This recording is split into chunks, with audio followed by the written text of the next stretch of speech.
Maria, she is a professor at the Department of Nutrition and Dietetics of the Alexander Technological Educational Institute of Thessaloniki in Greece.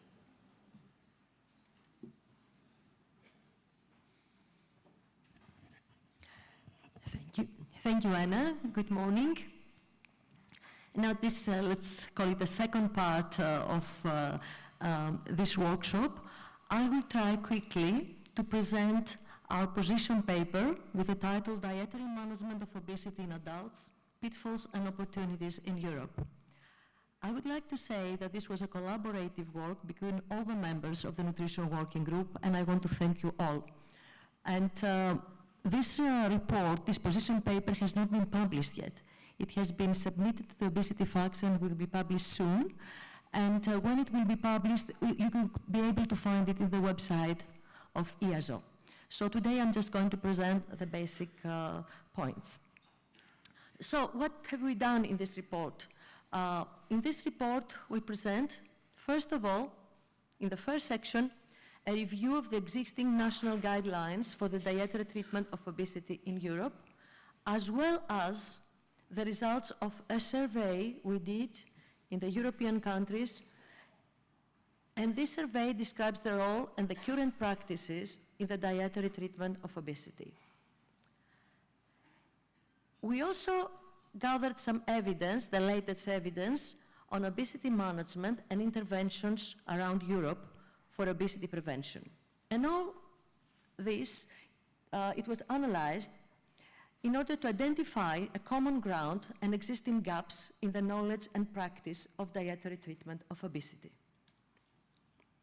So in our first section, as I said, is the current status in the dietary management of obesity in Europe.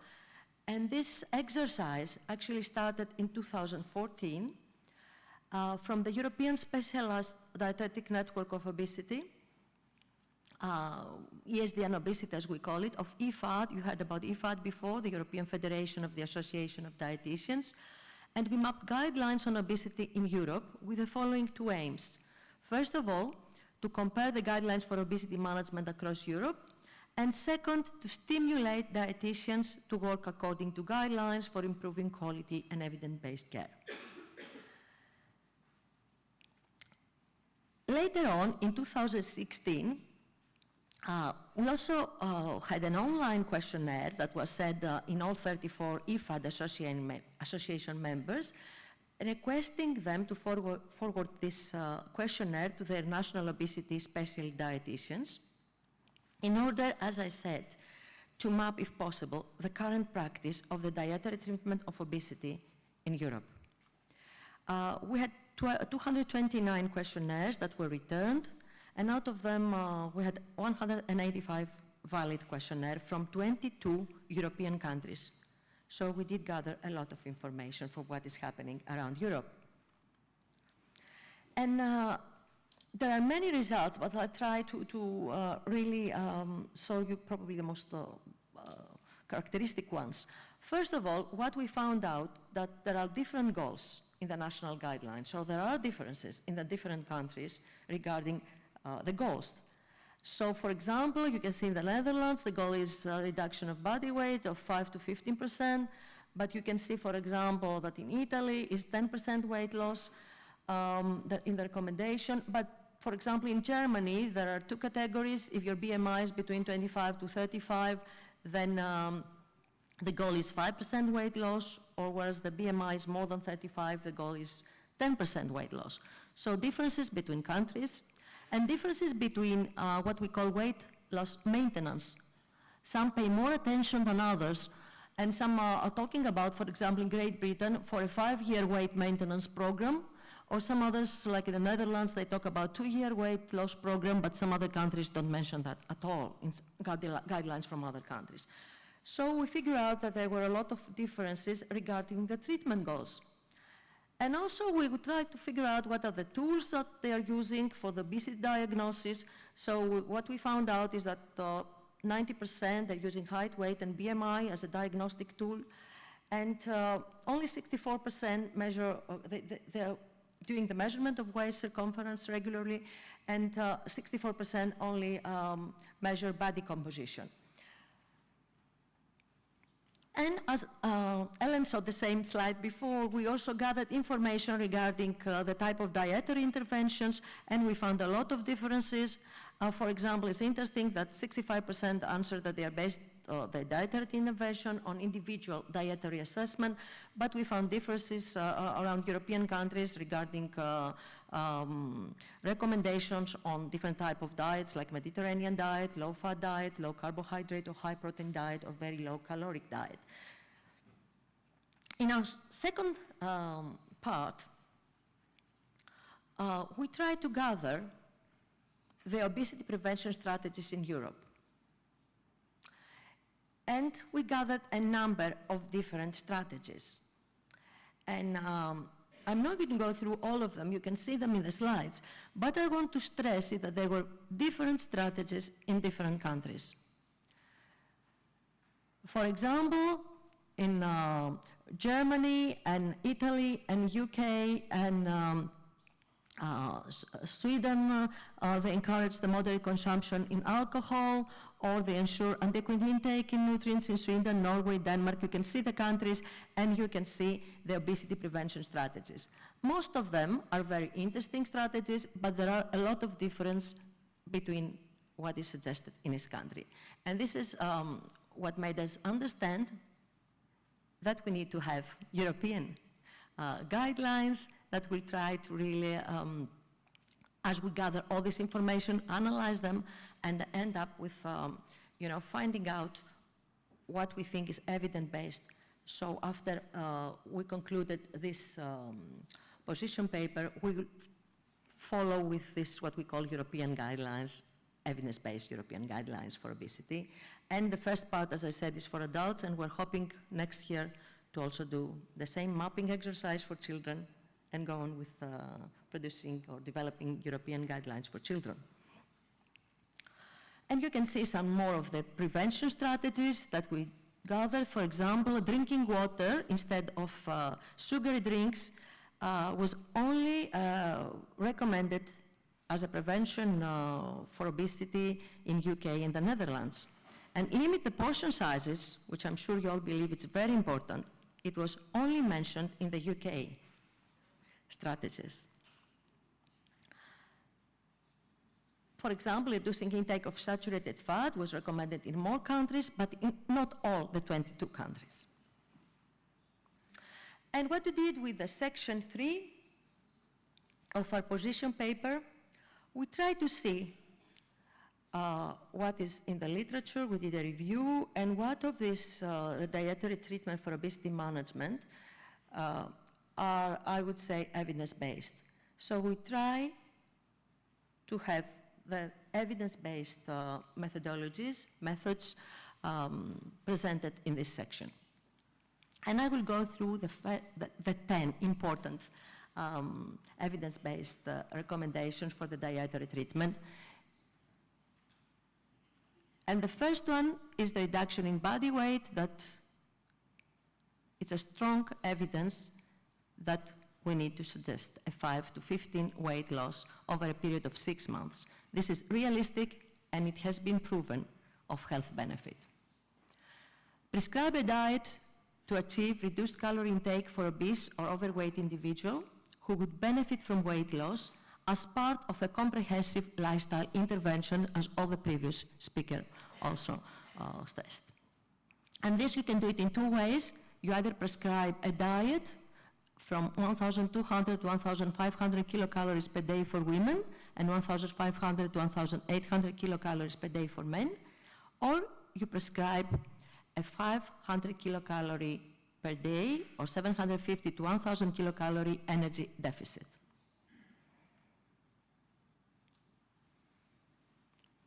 You prescribe a calorie-restricted diet for obese or overweight individual who would benefit from weight loss based on the patient preferences and based on the patient health status. I'm going to use again the term personalized nutrition.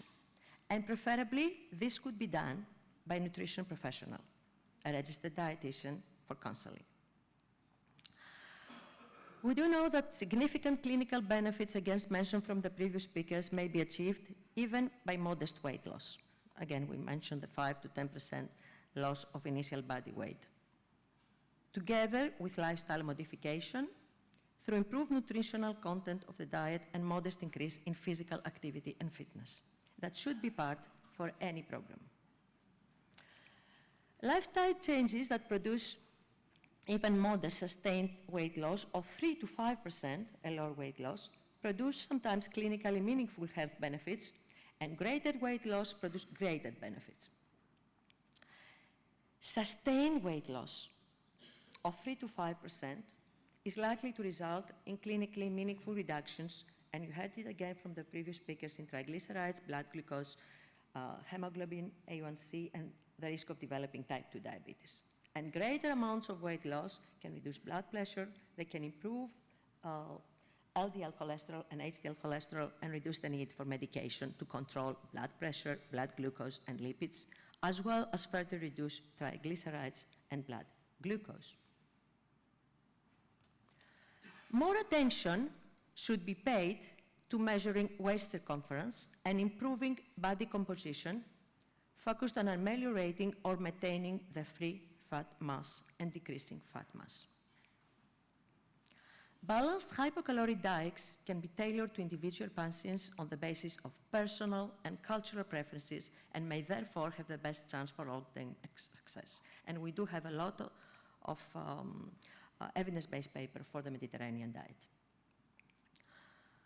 Advise overweight and obese individuals who would benefit from the weight loss to participate in more than 6 months in a comprehensive lifestyle program that assist participants in adhering to a lower caloric diet to increase physical activity through the use of behavioral strategies. Advise overweight and obese individuals who have lost weight to participate in a long-term, more than 1 year, in a comprehensive weight loss maintenance program. And as I'm sure you all know, the weight loss maintenance programs are very important, and this is better to be done face-to-face, but if this is not possible, then a telephone-delivered weight loss maintenance program that provides a regular contact, monthly or more frequently, with a trained interventionist, and with a trained interventionist is registered dietitians, psychologists, exercise specialists, health counselors, or professionally training. So this will help participants to engage in high levels of physical activity, 200 to 300 minutes per week, to monitor body weight regularly, weekly or more frequently, and consume a reduced calorie diet, that diet that is needed to maintain the lower body weight that they achieved.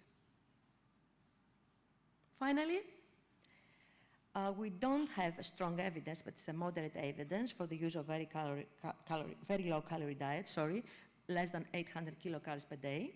This should be used only in very limited circumstances, and it should be used only by trained practitioners. Medical supervision is required because of a rapid rate of weight loss and of potential for health complications. In conclusion, this was a very quick overview of what we have written in this report, and I will conclude with some gaps and future steps. Which diet is optimal for health, for weight loss, and for health and maintenance remains controversial and implies that no diet fits all patients. It is evident that more research is required on the factors that determine weight loss and weight maintenance in metabolically distinct subgroups. And we heard of recent data that have shown that dietary habits, anthropometrics, physical activity, and gut microbiota can predict personalized glycemic and metabolic responses.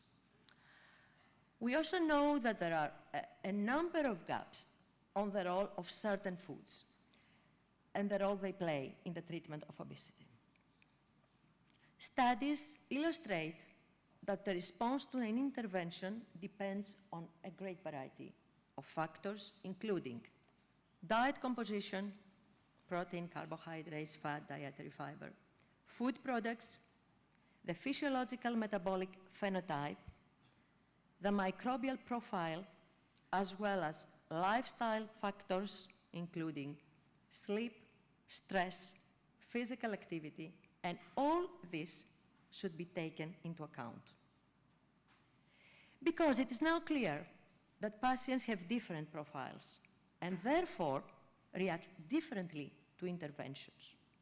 We are hoping and we are looking forward to the advances in system biology, in the omics, methodologies, and new methodologies using new technology for quantifying dietary intake in a better way, and lifestyle factors like measuring very properly and correctly with new technologies, energy expenditure. And we are hoping that these advances will yield new possibilities for more personalized or subgroup-based dietary strategies. Thank you very much.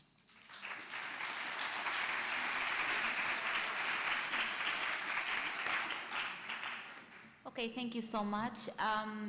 I would like to open now for a 15 minutes discussion. And the way we will do it is I will ask Maria to be there and the rest of the speakers just to stay there, no problem. I'll just ask for a microphone in the front if there's possible. Wireless microphone. Okay.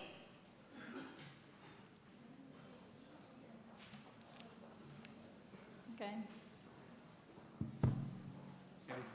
And we will give some time for people just to, wait just a second, 1 second.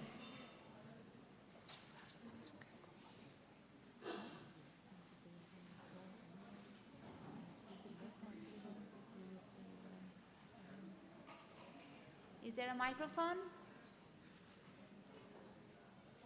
Otherwise, I will have to ask for you. Yeah, it's working, so. No, I'm not meaning you. I'm meaning my speakers. All right. That's the reason. Actually, what we are going to do, if there is a speaker, we call to answer, If depending there's on no- which speaker Yeah. you are addressing the question. I think the best way is that we'll call the speaker. So please let us know which speaker you are addressing the question. Okay, so we will start with you in the front. Please identify yourself and let us know where you come from. Thank you. Good morning, everybody. My name is Berenice. I'm French, working in the Netherlands and, as a dietitian. I have a question for Solveig from Iceland. Thank you for your intervention. You have given the presentation we were missing here. You know, something concrete. We hear a lot of good presentations, but we are missing the link to a concrete program.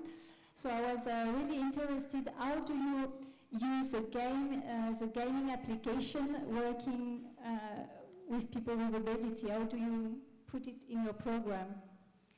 How do I put it in my program? You use a Sidekicks Health app. Yeah. So this is very interesting because this is a promising development for us nutritionists. Yeah, this is quite new at the moment. Sidekick Health Yeah. is a program now they started in Helsingborg in Reykjavik. So it's working with a group and they have 1 year program. Actually you can have 6 months and 1 year.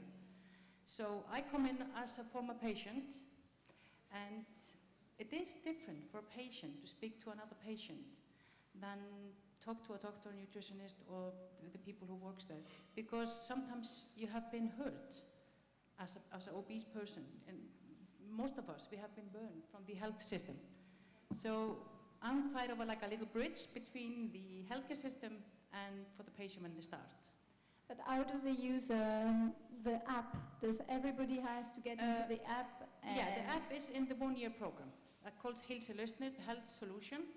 And that's, I think there's 4 or 5 months in the beginning, and then people can continue on their own with the app. And do you see, as a practitioner, do you see what they're entering or what they're doing? In the beginning, I had no idea what was going on, but I like the app. And I think it's more important now to have that kind of thing, because many people, they don't have places to go to. So having app and online study as well is quite good. Okay, thank you. Thank you. Please. Okay, thank you. Yeah. Umberto Cornelli, Loyola University, Chicago Medical School. I have a couple of questions. The first one is for Professor Black, and is dealing with the insulin resistance. Now, for the young doctors here, I would say that the physiology of insulin resistance is the following. The sugar, when it gets into a cell, follows 3 ways. One, glycogen synthesis. The second one, energy.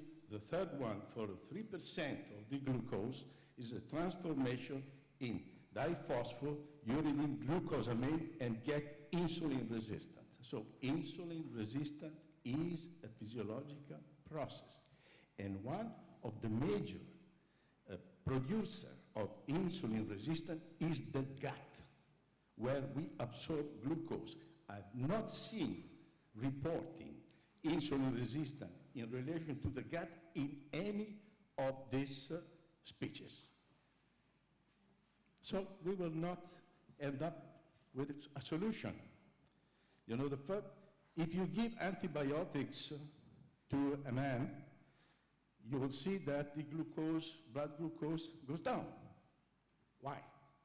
Because of insulin resistance. What's exactly the question then? Can you? The question is the diet. You know, I appreciate very much the M Hassapidou speech. I appreciate very much, but I have a point. I was testing the diet through all Italy, and not only in Italy. And in every region, the diet is different. And in every region, taking the single villages, the diet is different. And in every village, in every family, the diet is different.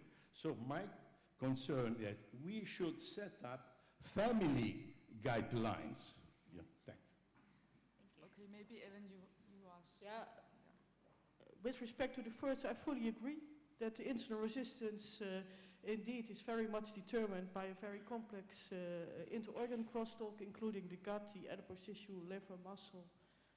I fully agree with that. Yeah. If that's the question. Yeah. Okay. And regarding the family recommendations, we had a discussion on Wednesday in the Childhood Obesity Task Force, and my presentation was on the importance of having family recommendation. I totally agree with you. Okay. Well, thank you, Tommy Visser from the Netherlands. Before I ask my question, I first like to congratulate Solveig. Solveig is the only non-scientific speaker, but your contribution again was at least as important as many other speeches we have heard this week. So congratulations, Solveig, well done. My question is to Maria, perhaps to the other speakers as well. With my public hat on, I was very happy to see your 10th recommendation that we should avoid or at least limit very low calorie diets. It goes against any guidelines and it goes against any lesson we teach in public health. It does have nothing to do with learning the real underlying drivers of obesity. So that's a very good message. It fits very well in the public health arena. I'm learning here about evidence that the responses are different in different persons, doing different things, different genes, different phenotypes. Is there also evidence, because your reason for your 10th recommendation are there may be risks which we understand.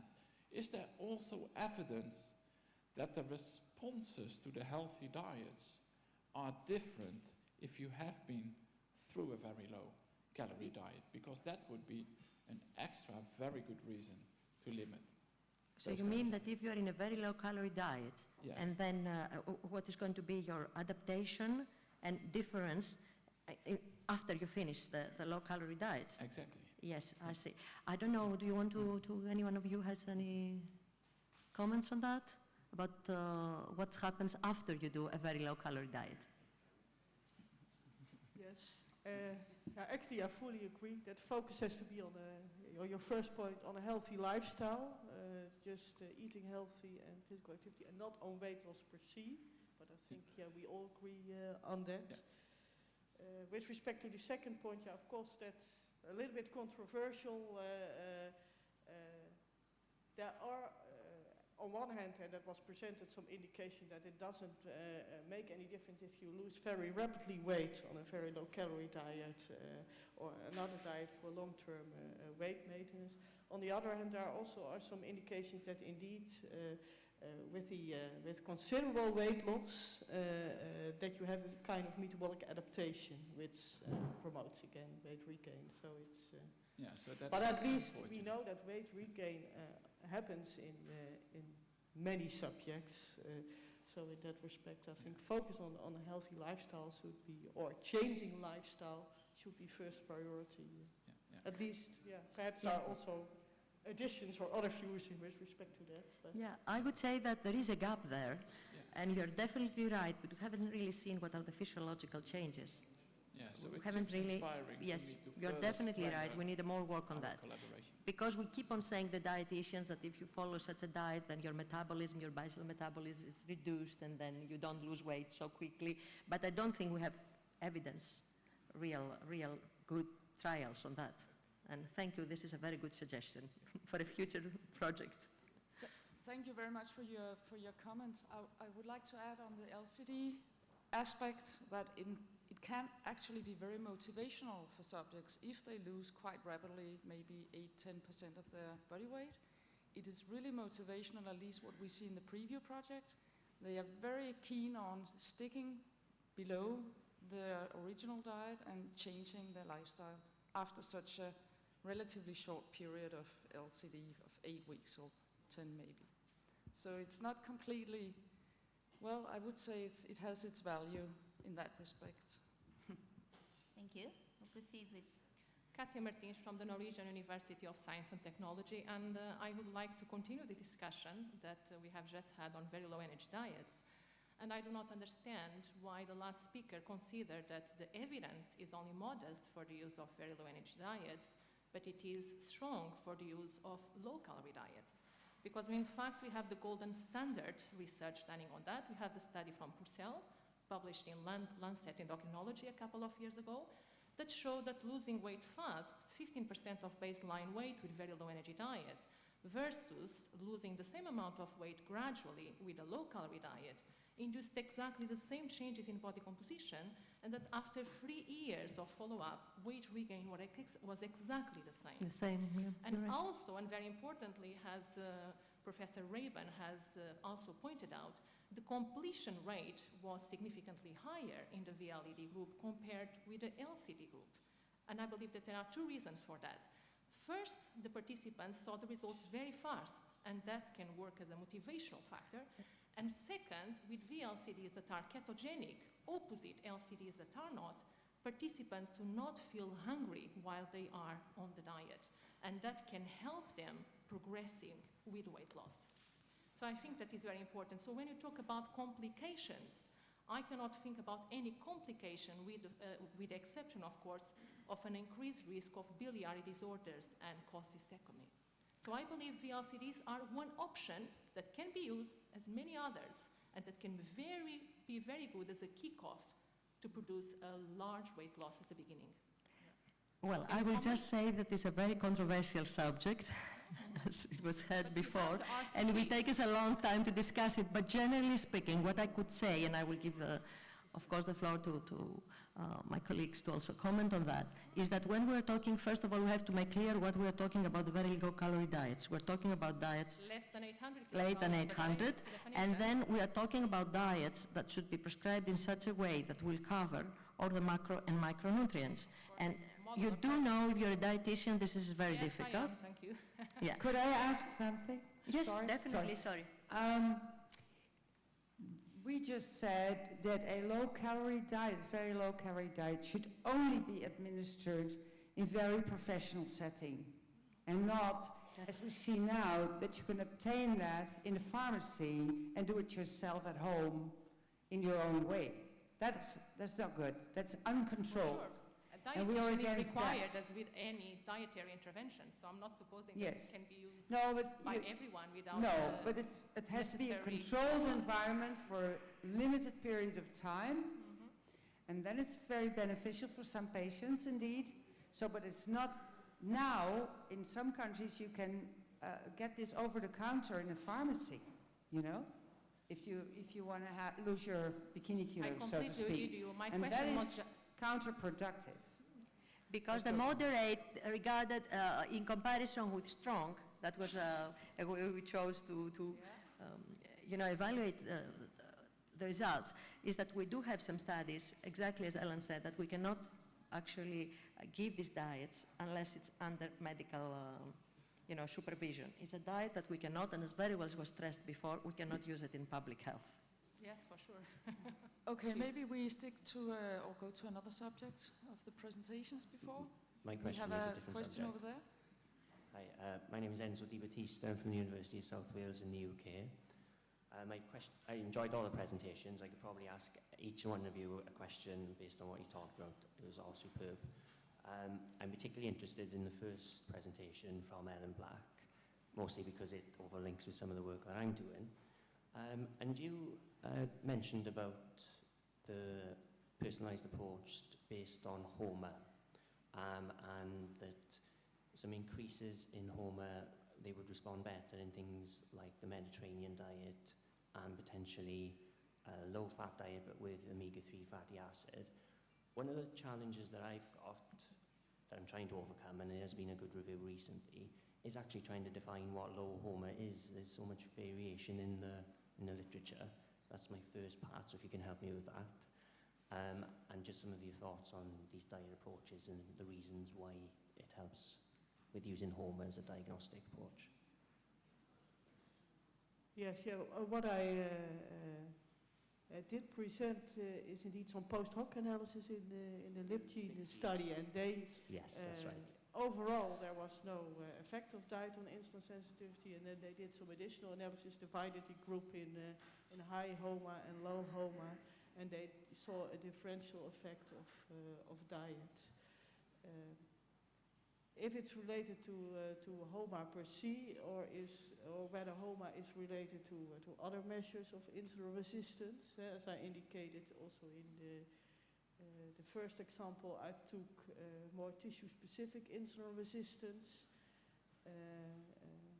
That also may be the case. So I wouldn't advise to take HOMA as criterion, but to do a little bit more detailed phenotyping on where the insulin resistance is really located. Because HOMA is of course a measure of whole body insulin resistance, may reflect to some extent a little bit more liver, but You would argue that, very quick comeback, Yes. you would argue more so then that it is more helpful in terms of liver disease. You mentioned liver as a specific site for insulin resistance. You arguing that it's liver. Our idea at the moment is that it may make a difference where you have the most pronounced disturbances at which tissue, if it's more liver or muscle or adipose tissue, and based on that, dietary intervention may differ at least. But all those things have to be still to be tested in a prospective manner. So merely they're based on post hoc analysis at the moment. Okay, thank you. I can do Ellen. that. Thank you. Last question. I have a question for the last speaker. You mentioned one of the points of the position paper, 5 to 15% weight loss over 6 months. How relevant is the 6-month period in the sense, if one aims for 5 to 15% over a 1-year period, would the progress be too slow? Might it have a negative effect on the psyche and we don't see enough results? Is the 6-month very relevant? Because most of the studies, if I understand your question, and please help me if you want to answer something more than that, what I understood is that in the literature, what we do find evidence-based, most of the studies, they have the intervention for 6 months. And this is why we used that. I mean, it was most of the trials. So that's why we included these 6 months. This is where we have the most evidence-based data. So it would appear to be the optimal period for this target weight loss, evidence-based. Do you want to do? Okay. It is the evidence we have for 6 months because RCTs run for 6 months. But as I explained in my lecture, we can treat patients for a year, year and a half. And if they reach 15% in a year and a half, that's a tremendous success. Because these patients are far more complicated than the population included in an RCT. Because these people we treat are excluded from RCT groups. Yeah. Thank you all very much. Thank you especially to the speakers and to everybody participating.